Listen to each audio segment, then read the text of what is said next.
pues las personas responsables de estas unidades de investigación o estas puestos relevantes justamente para el acceso a la justicia, pues sí tienen definitivamente que conocer una situación específica de lo que está sucediendo en Puebla y por tanto cómo transformar esas acciones que se han estado dando en acciones que realmente podamos garantizar o que se nos pueda garantizar a la ciudadanía que estas investigaciones están derivando en el derecho al acceso a la justicia. Ahora ya nos puedes encontrar en Telegram. Solo tienes que descargar la aplicación de mensajería Telegram en la tienda digital de tu dispositivo móvil. Busca la Jornada de Oriente y selecciona Unirse al canal. O también puedes escanear con la cámara de tu celular el siguiente código QR, que te llevará directamente a nuestro canal para suscribirte. Mantente informado a lo largo del día con las noticias más relevantes de Puebla y no olvides también seguirnos en todas nuestras redes para más contenido.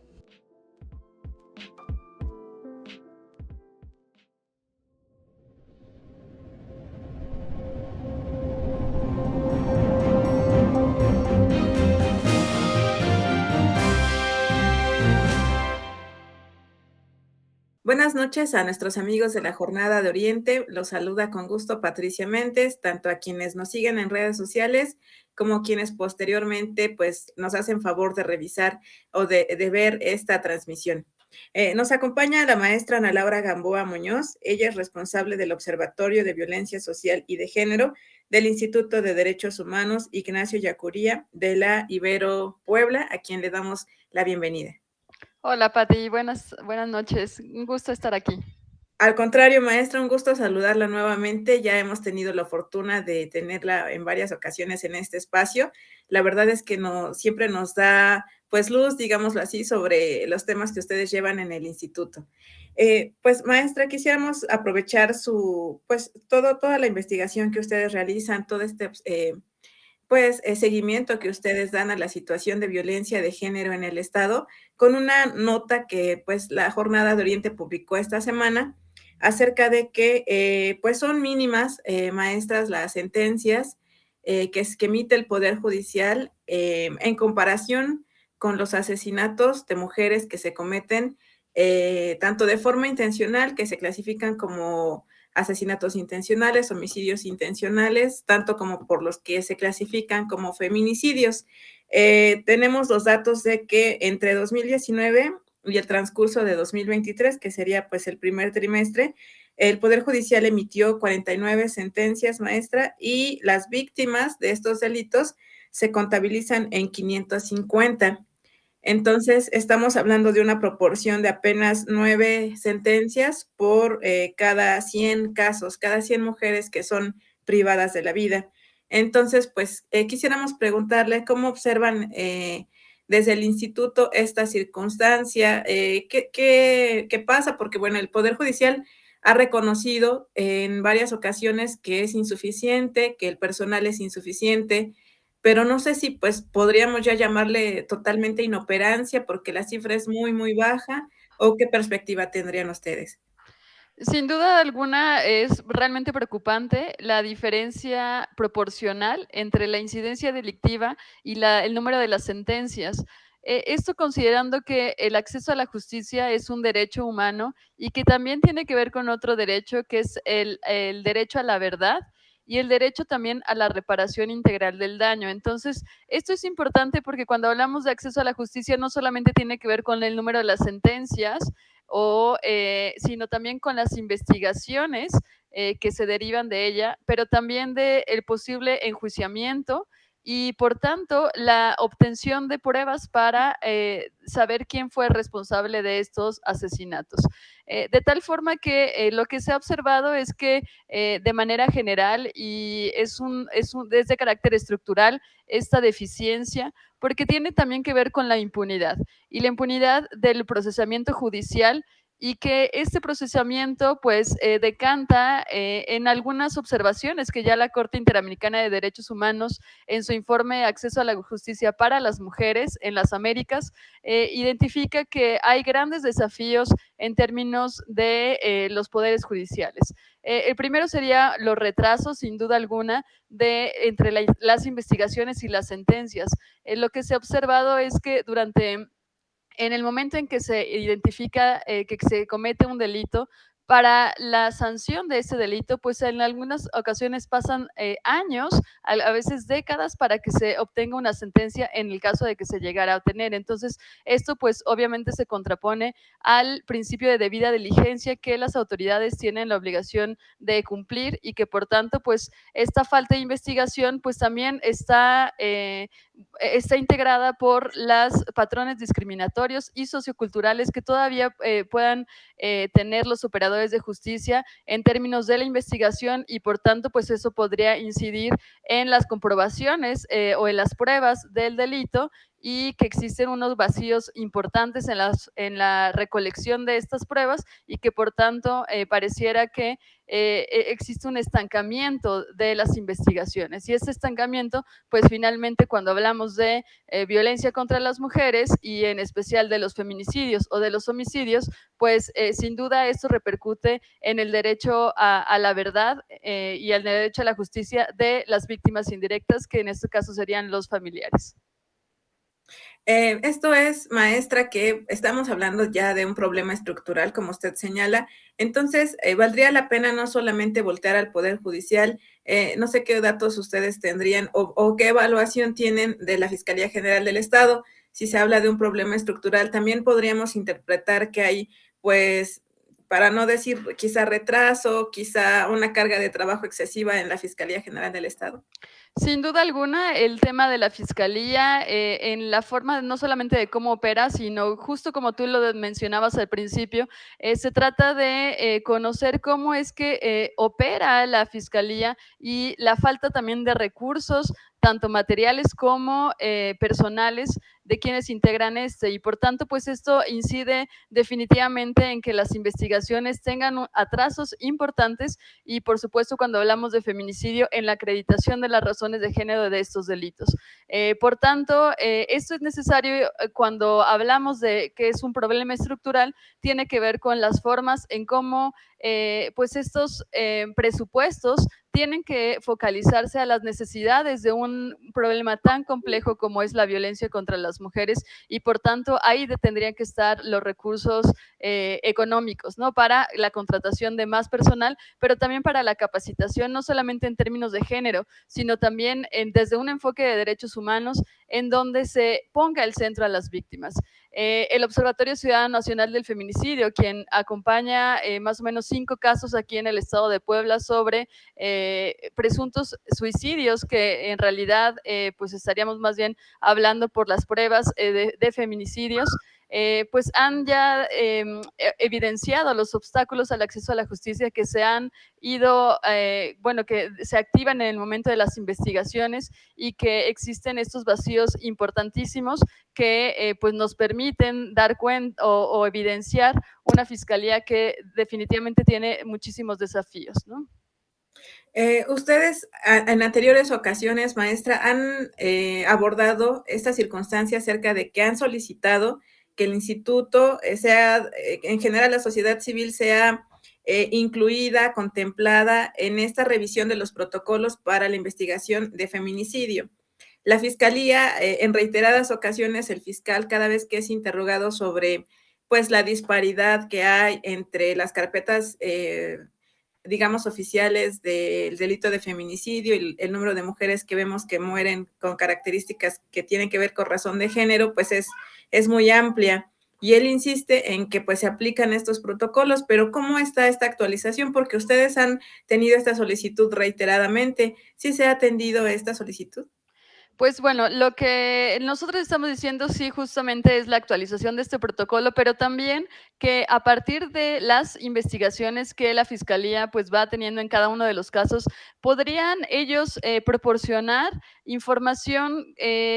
importantísima en términos de conocer el fenómeno, de qué es lo que está pasando, cuáles son las razones de género que si bien nosotros como instituto vamos identificando a partir de este protocolo, pero finalmente en las investigaciones ellos y ellas podrían tener información más concreta que pudiera justamente actualizar el protocolo y también reconocer cuáles son los obstáculos que están apareciendo en términos de la acreditación de las razones de género. Eso es importantísimo. Por tanto, así la Fiscalía podría tener un diagnóstico sobre su forma de operar y si realmente estas formas de investigación pues están cumpliendo justamente el principio de debida diligencia, pero también podría brindar los elementos suficientes justamente para que el Poder Judicial tome sentencias pues condenatorias y estas sentencias pues estén apegadas justamente a una investigación que, como bien lo dice, contemple también las miradas o incluso también las pruebas, ¿no?, que tengan los familiares de estos delitos. De hecho, en ese sentido, la Corte Interamericana también ha identificado que otros de los desafíos, pues es que los familiares reciben trato inadecuado cuando quieren cooperar en las investigaciones. Y esto lo vimos en el caso, por ejemplo, de Cianya, en términos del plan metodológico de investigación, en donde los familiares pues querían justamente participar y hacer garante este derecho de saber cómo están haciendo estas investigaciones y que finalmente, bueno, la Fiscalía acepta este plan, pero después de muchos obstáculos y de mucho también retraso y cansancio que también se generan hacia las víctimas. Por tanto, esto que tú mencionas es muy importante porque también no solamente se trata de la Fiscalía General del Estado de Puebla, sino de las fiscalías a nivel nacional y que por tanto es necesario justamente pues adoptar las políticas públicas destinadas a la reestructuración no solamente de la forma en cómo operan estas instancias de gobierno, sino también en cómo se está diagnosticando estas deficiencias y que por tanto, pues eso podría ayudar para que mejoraran las instituciones, que finalmente es lo que estamos apostando como universidad, que las víctimas obtengan acceso a la justicia. Pareciera, maestra, no sé si usted concuerde, que solamente cuando hay atención mediática las investigaciones se agilizan, no desdeñando los casos que se investigan, pero pareciera que si no hay presión mediática, si los familiares no hacen manifestaciones, si no van a medios de comunicación, pues pareciera que se olvidan las investigaciones. Sin duda alguna, eso es un tema bastante importante porque no solamente pone en situaciones de desigualdad a las mujeres, en términos también de capacidades mediáticas o capacidades incluso de apoyo social o comunitario a ciertas mujeres, ¿no? Y podríamos entonces pensar que si se sigue esta lógica, pues más bien se trataría como de hechos aislados y realmente no son hechos aislados, sino más bien que las mujeres, considerando por supuesto cada una de estas, de los enfoques interseccionales, pero también reconocer las distintas matrices de dominación y de desigualdad que las propias mujeres pueden tener, ya sea no solamente por género, por supuesto, sino también por clase, por religión, por orientación sexual, por la ubicación territorial en donde vivieron o donde fueron asesinadas, etcétera. Entonces, esto también se tiene que considerar por parte de la Fiscalía, que si bien las demandas, especialmente de grupos feministas, ya sea cuando asesinan a una mujer o, por ejemplo, en el 8 de marzo, el 25 de noviembre, se está marchando justamente para exigir justicia, pero para todas las mujeres. En términos de derechos humanos, el principio de universalidad quiere decir que todas las mujeres, todas las personas, ¿no?, tenemos el derecho para acceder a estas no solamente prerrogativas, sino también a estas formas que el Estado tiene que garantizar, ¿no?, una vida libre de violencia y el derecho justamente a la integridad y a la seguridad personal. Así es, maestra. Desafortunadamente, entonces, pareciera que si ocurre un homicidio, un feminicidio, en este caso estamos hablando de más de 500 mujeres asesinadas, si están en el interior del estado, si están en alguna sierra, en la Mixteca, pues podríamos asegurar que el crimen va a quedar impune. Exactamente, y en realidad los familiares de las víctimas en la mayoría de los casos son los que exigen que el Estado responda ante estas investigaciones o ante estas deficiencias o la falta de obtención de pruebas, ¿no? Entonces, no, eso pues contraviene también justamente la responsabilidad del Estado para cumplir con lo que tiene que hacer, ¿no? Entonces, son cuestiones desafortunadas en ese sentido, porque ¿qué pasa justamente con las mujeres que aún no son identificadas o que justamente por cuestiones incluso económicas de traslado, los familiares no puedan asistir a los centros de justicia o a las fiscalías, ¿no? Entonces, pues en ese escenario sí nos encontramos con condiciones de desigualdad que también tendrían que considerarse. Okay. Ya nada más por último, maestra, si nos hace favor, el fiscal del Estado ha defendido la reciente asignación pues sí, definición de una fiscal especializada en materia de género, en atención de violencia de género. Y bueno, ha señalado que esto va a servir para que pues, se puedan agilizar las investigaciones. En el caso del Tribunal Superior de Justicia, con el reciente nombramiento de una presidenta, ¿ustedes han notado alguna mejora en la perspectiva de género? Pues mira, lo que nosotros también como universidad estamos siempre poniendo el dedo sobre el renglón es justo el cumplimiento de las responsabilidades en términos de cargos, ¿no? No realmente no personalizamos, no es por justamente el nombre de la persona, ¿no? Sino las atribuciones que tiene ese puesto. Entonces, en ese sentido, sí nos parece importante que, por supuesto, frente a un problema tan complejo y que continúa definitivamente en el Estado, como son los feminicidios y la violencia contra las mujeres, pues las personas responsables de estas unidades de investigación o estas puestos relevantes justamente para el acceso a la justicia, pues sí tienen definitivamente que conocer una situación específica de lo que está sucediendo en Puebla y por tanto cómo transformar esas acciones que se han estado dando en acciones que realmente podamos garantizar, o que se nos pueda garantizar a la ciudadanía que estas investigaciones están derivando en el derecho al acceso a la justicia. Entonces, por tanto, el enfoque de derechos humanos siempre lo vamos a poner como en centro, pero también la perspectiva de género, pero no solamente en términos narrativos, sino para transversalizar la perspectiva de género es necesario identificar cuáles son las razones estructurales de esta violencia y tiene que ver justo con las desigualdades que existen, el sometimiento y el control de las mujeres como una expresión de las formas no solo sexistas y machistas, sino de un sistema ideológico y de poder y cultural, por supuesto, en el que todavía nos enfrentamos. Entonces, para problemas complejos se necesitan también soluciones complejas, puestos también que evidencien o tengan una mirada integral, crítica de la situación, crítica en un sentido, pues considerando todos los elementos posibles e integrales, ¿no? Para realmente asegurar los derechos humanos y que entonces se implementen también esfuerzos, iniciativas, no solamente para la investigación, como es en términos de la Fiscalía, sino también la atribución de otras secretarías, por ejemplo, la Secretaría de Igualdad Sustantiva del Estado de Puebla, para evidenciar qué es lo que está pasando, por qué es que se están acercando las mujeres violentadas, en qué tipo o modalidad están viviendo, pero también qué se está haciendo en términos de prevención. Por tanto, el Estado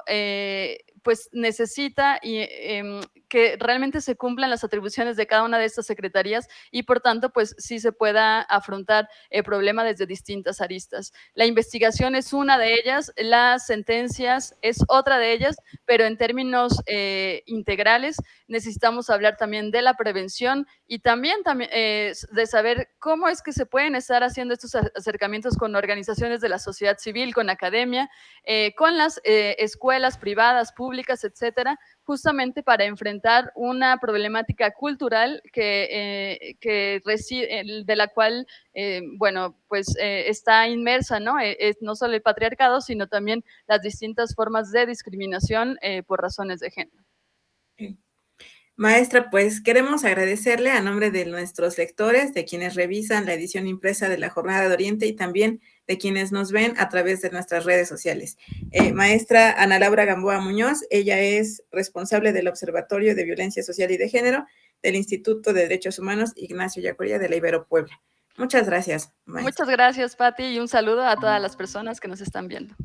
Gracias. Gracias a quienes nos siguieron en esta transmisión. Buen término de domingo.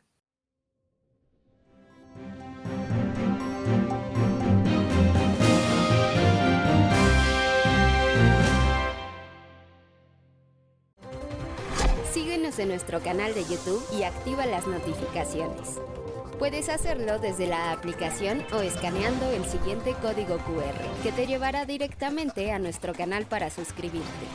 Mantente informado sobre los acontecimientos más importantes a nivel local, nacional e internacional. Y accede a nuestras secciones de análisis y opinión, con periodismo de calidad del día a día. Recuerda darle me gusta y compartir a nuestros contenidos. Y no olvides seguirnos en todas nuestras redes sociales.